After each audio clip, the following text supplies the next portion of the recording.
Gurdjieff अपने संस्मरणों में लिखता है, मैं जिंदगी में कोई बुरा काम नहीं कर पाया। मेरे बाप ने मुझे धोखा दे दिया। उसने कहा 24 घंटे बात कर लेना, लेकिन 24 घंटा तो बहुत वक्त है। 24 सेकंड भी कोई बुरा काम करते वक्त रुक जाए तो नहीं कर सकता। 24 सेकंड भी, क्योंकि उतने में ही होश आ जाएगा कि मैं खुद से ही दुश्मनी कर रहा हूँ। इसलिए बुरा काम हम बहुत शीघ्रता से करते हैं, देर नहीं लगाते। अगर एक मित्र को संन्यास लेना है तो वह पूछता है कि 1 साल और रुक जाऊं। उसको जुआ खेलना है तो वह नहीं पूछता। अगर उसे संन्यास लेना है तो वह पूछता है कि 1 साल रुक जाएं तो कोई हर्ज है। लेकिन उसे क्रोध करना होता है तब वह 1 सेकंड नहीं रुकता। बहुत आश्चर्यजनक है। अच्छा काम करना हो तो आप पूछते हैं, थोड़ा स्थगित कर दें तो कोई हर्ज है। और बुरा काम करना हो तो तत्काल कर लेते हैं। तत्काल, 1 सेकंड नहीं चूकते। क्यों? वह बुरा काम अगर 1 सेकंड चूके किया नहीं जा सकेगा और उसे करना है।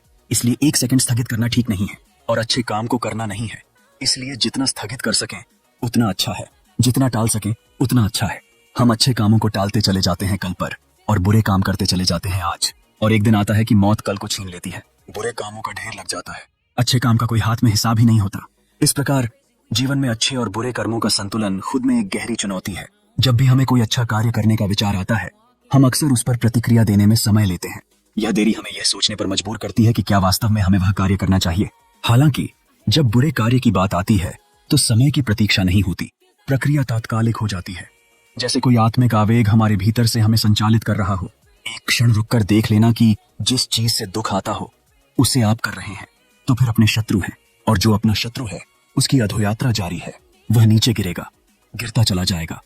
अंधकार और महाअंधकार, पीधा और पीधा, वह अपने ही हाथ से अपने को नर्क में धकाता चला जाएगा। लेकिन जो व्यक्ति अपना मित्र बन जाता है वह ऊपर की ऊर्ध्व यात्रा पर निकल जाता है।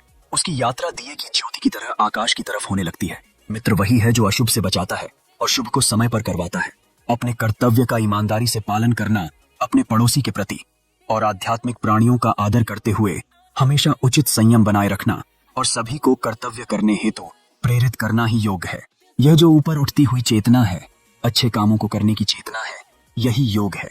अपना मित्र होना ही योग है, अपना शत्रु होना ही अयोग है। ऊपर की तरफ बढ़ते चले जाना ही आनंद है। इस प्रकार हमारी सोच का दायरा बदलने का एक उपाय योग है।